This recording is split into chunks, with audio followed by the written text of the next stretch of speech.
ETF index mutual funds నేర్చుకుని stock మార్కెట్లో రాణించాలనుకుంటున్నారా? వెంటనే ఈ నెంబర్కి కాల్ చేయండి. H1B వీసాల మంజూరు విషయంలో అగ్రరాజ్యం అమెరికా మరో కొత్త మెలికని అమల్లోకి తీసుకొచ్చే ప్రయత్నాలు చేస్తున్నట్టుగా సమాచారం. అసలు ఏంటి ఆ మార్పు? ఒకవేళ ఆ మార్పు వస్తే భారతీయులపైన ఎలాంటి ప్రభావం ఉంటుంది? మరీ ముఖ్యంగా H1B వీసాలు ఒక విధంగా వర్క్ పర్మిట్లు అని చెప్పేటువంటి ఈ వీసాల విషయంలో అత్యధిక నియంత్రణ చేస్తే అత్యధికంగా నష్టపోయేది భారతీయులే అనేటువంటి ప్రచారం జోరుగా సాగుతుంది. దీనిపైన విశ్లేషణ చూద్దాం. మనతో పాటు యుఎస్ నుంచి లైవ్లో జాయిన్ అవుతున్నారు లా రీసెర్చర్ భూమిరెడ్డి సాయి శ్రీనివాస్. సాయి శ్రీనివాస్ గారు నమస్తే. నమస్తే సార్. సాయి శ్రీనివాస్ గారు, ఏంటి మళ్ళీ కొత్తది ఈ అమెండ్మెంట్ ఏదో తీసుకొస్తారు, లేదా కొత్త బిల్లు ఏదో రాబోతుంది, H1B వీసాలపైనే రిస్ట్రిక్షన్ మెయిన్గా అని చెప్పని అంటున్నారు. ఇప్పుడు రకరకాల ఆందోళనలు ఉన్నాయి, బట్ మన వాళ్ళు కొందరు రిలాక్స్డ్గానే ఉన్నారు. H1B వీసాలంటే టెన్షన్ పుట్టేటువంటి వ్యవహారంగా మనం చూడాల్సి ఉంటుంది. ఎందుకంటే వర్క్ పర్మిట్లు లాంటివి కాబట్టి వాటిపైన కోత లేదా వాటిపైన ఎలాంటి నిబంధనలు వస్తే మనకి ఇబ్బంది అయ్యేటువంటి పరిస్థితి ఉంటుంది అనేటువంటి ఆందోళన అయితే ఉంది. ఏంటి కొత్తగా ఎలాంటి కసరత్తు జరుగుతుంది H1Bల పైన? సార్ రీసెంట్ గా ఒక కొత్త డిస్కషన్ అనేది స్టార్ట్ అయింది సార్. దాన్ని average method sir, average salaried method దాని మీద H1Bs అనేది తీసుకొని వస్తున్నారు సార్. అంటే దీని ద్వారా ఏమైతుంది అంటే ముందులాగా నార్మల్ గా మనకు ఒక 60,000 మందికి మామూలుగా మిగతా వాళ్ళ ఎవరైనా కానీ అప్లై చేయొచ్చు. ఒక 25,000 మంది ఇక్కడ మాస్టర్స్ చేసిన వాళ్ళకు H1B అప్లై చేసే అవకాశం ఉన్నారు సార్. కానీ ఇప్పుడు ఏం చేస్తున్నారంటే శాలరీ ప్రకారంగా అంటే ఎవరికి ఎక్కువ శాలరీ ఉంటుందో వాళ్ళకందరికి ఎక్కువ ప్రిఫరెన్స్ ఇచ్చి H1B వీసాస్ అనేది ఇస్తారు అని చెప్పడం జరుగుతుంది. అంటే దీని వల్ల ముఖ్యంగా అంటే మీ అందరికీ తెలుసు H1Bs లో 79% మన భారతీయులకి వస్తుంది. దీనివల్ల ముఖ్యంగా మన భారతీయులు అట్లనే ఈ రీసెంట్ మాస్టర్స్ కంప్లీట్ అయిన వాళ్ళు లేకపోతే ఓపీటీ స్టూడెంట్స్ లో ఉండే వాళ్ళకి చాలా ఇబ్బందికరమైన వాతావరణం నెలకొంటుంది సార్. ఓకే, కానీ ఒక డౌట్, అంటే ఇప్పుడు లాటరీ విధానం ఉండింది ఇప్పటి వరకు. లాటరీ విధానానికి దీనికి లాటరీ విధానం కూడా ఎవరి లక్ ఎలా ఉంటుందో చెప్పలేం కదా. దీనికి దానికి ఏంటి డిఫరెన్స్? అంత డిఫరెన్స్ వచ్చేటువంటి అంశం ఏముంది ఇందులో? ఇప్పుడు వీళ్ళు మాట్లాడేది కూడా సో ఆర్గ్యుమెంట్ మీదే మాట్లాడుతున్నారు సార్ గవర్నమెంట్ సైడ్. ఈ లాటరీ విధానం వల్ల అంటే మెరిట్ అన్మెరిట్ అనేది డిఫరెన్స్ లేదు, వాళ్ళ అదృష్టం ఉంటే తగులుతుంది లేకపోతే లేదు. దీని ద్వారా చాలా మంది మేనేజికల్ పొజిషన్స్ లో కానీ బాగా మెరిట్ స్టూడెంట్స్ బాగా పిహెచ్డి చేసిన వాళ్ళు వీళ్ళందరికీ H1B వీసాస్ రావడం లేదంట. అంటే వాళ్ళు చేసే ఆర్గ్యుమెంట్. సో దాని ద్వారా లాటరీ తీసేసి ఈ శాలరీ ప్రకారంగా మనం సెలెక్ట్ చేస్తే బాగా మెరిట్ స్టూడెంట్స్ ని అమెరికన్ ఎకనామీకి ఎవరెవరు ఉపయోగపడతారో వాళ్ళని ఒకరిని మనం సెలెక్ట్ చేసుకునే అవకాశం ఉంటుందని వాళ్ళు చెప్తున్నారు సార్. ఏంటంటే ఇప్పుడు అమెరికాలో ఇప్పటి వరకు జరిగినటువంటి విధానాలు మనం ఒకసారి చూస్తే కనుక భారతీయులకు ఎక్కువ అడ్వాంటేజ్ వచ్చింది అంటే ఎక్కువ కష్టపడి పనిచేస్తారని వచ్చింది, లేదా ఎక్కువ క్వాలిఫైడ్, అందుకనే లీగల్ ఇమిగ్రేషన్లో మన వాళ్ళది ఎక్కువ శాతం ఉంది అని చెప్పి అనుకుంటున్నారు. ఇప్పుడు ఈ బీ అమెరికన్, బై అమెరికన్ ఇట్లాంటి నినాదాల్లో భాగంగానే ఈ H1B సంస్కరణలు కూడా వస్తే కనుక అక్కడ క్వాలిటీ స్టాఫ్ దొరికేటువంటి అవకాశం ఉంటుందా, లేదా కేవలం భారతీయులు టార్గెట్ చేయడం కోసమే ఇలాంటి కొత్త నిబంధనల గురించి ఆలోచిస్తున్నారని అనుకోవాలా? అంటే అలాంటి వీళ్ళు అంటే భారతీయులు ముఖ్యంగా అనేది అయితే ఎక్కడ లేదు సార్ మామూలుగా అంటే మనకు తెలిసినంత వరకు. సో కానీ వాళ్ళ మెయిన్ ఇంటెన్షన్ ఒకటే సార్. యూజువల్ గా వాళ్ళు మెరిట్ ఉండే వాళ్ళు మాకు అమెరికన్ ఎకనామిక్ కావాలి, మిగతా వాళ్ళు మాకు అవసరం లేదు అని చెప్తున్నారు.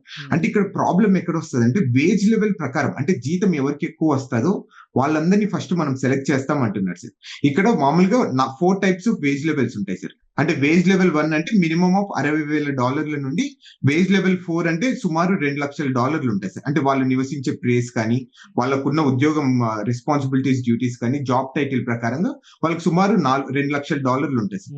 $2,00,000 రీసెంట్ మాస్టర్స్ గ్రాడ్యుయేట్స్ కి లేకపోతే 1 సంవత్సరము 2 సంవత్సరాలు ఉన్న ఎక్స్పీరియన్స్ వాళ్ళకి అట్లాంటి జాబ్స్ వస్తాయా రావా అనేది కూడా ఒకసారి మనం ఆలోచించుకోవాలి సార్ ఈ విషయంలో. అట్లనే ఇట్లాంటి ఎన్నో ఆర్గ్యుమెంట్స్ అనేది వస్తున్నాయి, కానీ వీళ్ళు చేసే ఆర్గ్యుమెంట్ ఒకటే సార్. నార్మల్ గా ఎవరైనా కానీ అది భారతీయులైనా కానీ చైనీస్ వాళ్ళైనా కానీ మిగతా వాళ్ళు ఎవరైనా కానీ సో వాళ్ళందరూ సో దీని ద్వారా మెరిట్ వాళ్ళని అమెరికా తీసుకొని వస్తాం, మిగతా వాళ్ళని తీసుకొని రాలేము అనేది ఒక క్లియర్ థాట్ అనేది తీసుకెళ్తున్నారు సార్ వాళ్ళు. ఇప్పుడు ఇది ఏ స్టేటస్ లో ఉంది? అమలు చేయడానికి ఎంత సమయం పట్టొచ్చు? సో యూజువల్ గా అమలు చేయడానికి ఇంకా సుమారు 9 నెలల నుండి 12 నెలల వరకు పడవచ్చు, 1 సంవత్సరం వరకు పడచ్చు. ఇప్పుడు జస్ట్ ఇప్పుడు నార్మల్గా office of information and regulatory affairs అనేది ఒకటి ఉంటుంది సార్. అది రివ్యూ కమిటీ లాంటిది మామూలుగా. అంటే ఏదైనా చట్టం వచ్చినప్పుడు ఇక్కడ ఫస్ట్ వాళ్ళ దగ్గరికి వెళ్ళి వాళ్ళు రివ్యూ చేస్తారు. అంటే ఇది సో కాన్స్టిట్యూషన్ కి అడ్మినిస్ట్రేటివ్ ప్రాసెస్ కి అనుగుణంగా ఉందా లేదా అనేది వాళ్ళు తేల్చిన తర్వాత దాని తర్వాత ఒక 30 రోజులు టైం ఇస్తారు సార్ మన లాంటి వాళ్ళకి. అంటే పబ్లిక్ కి లేకపోతే యూనివర్సిటీస్ కి వీళ్ళందరికీ ఎవరెవరు ఎఫెక్ట్ అవుతారో వాళ్ళందరూ పబ్లిక్ ఒపీనియన్స్ ఇవ్వాలి. సో దాని తర్వాత మళ్ళీ సో యుఎస్సిఎస్ కి పోయి సో ఇది సుమారు మళ్ళీ దాని తర్వాత కాంగ్రెస్ కి వెళ్తాదా వెళ్ళదా లేకపోతే ప్రెసిడెంట్ అప్రూవల్ సరిపోతుందా లేదా అనేది కూడా ఒకసారి చూసిన తర్వాత మళ్ళీ ఇంప్లిమెంటేషన్ కి వస్తుంది సార్. ఇది నార్మల్ గా ఇది ఒక సంవత్సరం ప్రాసెస్ కాబట్టి ఇది ఆల్మోస్ట్ లైక్ 2027 లో ఇది ఇంప్లిమెంట్ అయ్యే అవకాశం ఉంటుంది సార్. కానీ ఎగ్జిక్యూటివ్ ఆర్డర్స్ ఇచ్చి ఇమీడియట్ గా ఇంప్లిమెంటేషన్ అని చెప్పి అంటారు కదా, ఇలాంటి వ్యవహారాల్లో ఎగ్జిక్యూటివ్ ఆర్డర్స్ చెల్లుతాయా? అలానే ఆల్రెడీ ఇచ్చిన ఎగ్జిక్యూటివ్ ఆర్డర్స్ ని కూడా కోర్టులు పక్కన పెట్టేస్తున్నాయి, కొన్ని రాష్ట్రాలు పక్కన పెట్టేస్తున్నాయి. సో దీన్ని ఆ యాంగిల్లో చూస్తే దీని స్టేటస్ ఎలా ఉండొచ్చు? యూజువల్ గా అంటే నాకు తెలిసినంత వరకు దీనికి ఎగ్జిక్యూటివ్ ఆర్డర్ సరిపోతుందని నేను అయితే అనుకుంటున్నాను. ఇది ఆల్రెడీ 2020లో కూడా ఇలాంటిది ఒక చట్టాన్ని తీసుకొని వచ్చి ఎగ్జిక్యూటివ్ ఆర్డర్ ద్వారా తీసుకొని రావడం జరిగింది సార్. అంటే ఆ రోజు కొన్ని ఇతను అపాయింట్ చేసిన యుఎస్సిఎస్ చైర్మన్ లేకపోతే స్టేట్ సెక్రటరీ తనకు అధికారం లేదు, అతను సరిగ్గా అపాయింట్ కాలేదని ఆ రోజు కోర్టు కొట్టేయడం జరిగింది. సో నాకు తెలిసినంత వరకు ఎగ్జిక్యూటివ్ ఆర్డర్ తో మాత్రము ఇది వెళ్ళిపోతుందని అయితే నేను అనుకుంటున్నాను. సో అంటే దానికి పెద్ద టైం తీసుకోకపోవచ్చుగా, ఇమీడియట్ గా అనుకుంటే నెక్స్ట్ మంత్ అయినా కానీ ఆర్డర్స్ పాస్ చేసే దానికి ఛాన్స్ ఉండదా? అంటే దానికి ఛాన్స్ లేదు సార్. దానికి అనుగుణంగా ఇప్పుడు ఇది ఇందాక చెప్పాను sir, office of information and regulatory office కానీ లేకపోతే ఈ అడ్మినిస్ట్రేటివ్ ప్రాసెస్ ఏ చట్టమైనా కానీ ఒకసారి ఇంప్లిమెంటేషన్ కావాలంటే ఇమిగ్రేషన్ లో దానికి కొంచెం సమయం అనేది కేటాయించింది సార్ దాంట్లో. సో దాంట్లో ఒక 30 రోజులు అంటే పబ్లిక్ కి కామెంట్స్ కానీ పబ్లిక్ దగ్గర నుండి మన కామెంట్స్ రిసీవ్ చేసుకున్న తర్వాత దాన్ని చట్టాన్ని ఎలా అనుగుణంగా మార్చాలి, సో దాని తర్వాత ఇంప్లిమెంటేషన్ అనేది జరిగితే ఇది తప్పకుండా మినిమం 9 నెలల నుండి సంవత్సరం రోజులు పడుతుంది సార్ ఇది. రైట్. ఇప్పుడు అసలు గతంలో తీసుకున్నటువంటి నిర్ణయాలు కానీ ఇప్పుడు తీసుకున్నటువంటి నిర్ణయాలు కానీ భారతీయుల పైన ఎలాంటి ప్రభావం చూపించవచ్చు? ఒకవేళ ఇది అమలు చేశారనుకోండి, ఎక్కువ ప్రభావం మన మీద పడుతుందా, లేదా వేరే ఇంకా అక్కడ ఉన్నటువంటి మెక్సికో, కెనడా ఇటువంటి ప్రాంతాల నుంచి కూడా ఎక్కువ వలసలు ఉన్నాయనేటువంటి విమర్శలు, ఆరోపణలు జరుగుతున్నాయి కాబట్టి వాళ్ళపైన ఎలాంటి ప్రభావం పడుతుంది, మన వాళ్ళ మీద ఎలాంటి ప్రభావం పడుతుంది? సార్ నేను అనుకోవడం అయితే మన వాళ్ళ మీద చాలా ప్రభావం ఎక్కువ పడిపోతుంది అని నేనైతే అనుకుంటున్నాను. ఎందుకంటే మీరు బాగా చూసుకుంటే ఇండియాలో కూడా ఈ ఇంజనీరింగ్ కాలేజెస్ కానీ లేకపోతే ఈ స్టెమ్ ఫీల్డ్ అంటే సైన్స్, టెక్నాలజీ, నార్మల్గా ఈ స్టెమ్ ఫీల్డ్స్ లో ఉండే వాళ్ళు కానీ విపరీతంగా ఉన్నారు సార్. వాళ్ళు సుమారు కొన్ని లక్షలలో అమెరికాకి రావడం జరిగింది మాస్టర్స్ లో. వాళ్ళందరికీ స్టార్టింగ్ లో ఎప్పుడైనా కానీ మాస్టర్స్ కంప్లీట్ అయితేనే చిన్న చిన్న ఉద్యోగాలు అంటే లెవెల్ 1, లెవెల్ 2 శాలరీస్ లో వస్తాయి. వాళ్ళందరికీ అంటే హై ఎక్స్పీరియన్స్ శాలరీస్ కానీ హై వేజెస్ కానీ రావడం అనేది చాలా కష్టంగా ఉంటది. కాబట్టి ముఖ్యంగా ఈ H1B ద్వారా బాగా బాగుపడిండేది ఎవరంటే అది భారతీయులనే అనుకోవాలి సార్. సో దాని ద్వారా తప్పకుండా డైరెక్ట్ గానీ ఇండైరెక్ట్ గానీ తప్పకుండా భారతీయులు దీని ద్వారా చాలా ఎఫెక్ట్ పడే అవకాశం ఉంటది. దీని ద్వారా కూడా అమెరికాకు వచ్చే వాళ్ళు కూడా తగ్గిపోయే అవకాశం ఉంది సార్. మీరు ఆల్రెడీ చూసుకుంటాము సుమారు 70% మంది లాస్ట్ ఇయర్ కి ఈ ఇయర్ కి స్టూడెంట్ వీసాస్ తగ్గిపోవడం జరిగింది. అంటే ఈ కంపారిజన్ చేసుకుంటే ఇలా ఇక్కడ ఉన్న ప్రస్తుత పరిస్థితుల వల్ల ఇవన్నీ జరిగిండొచ్చు అని కూడా మనం అనుకోవచ్చు. రైట్. అయితే మన వాళ్ళు ఇంకొంచెం అప్రమత్తంగా ఉండాలంటారు అయితే.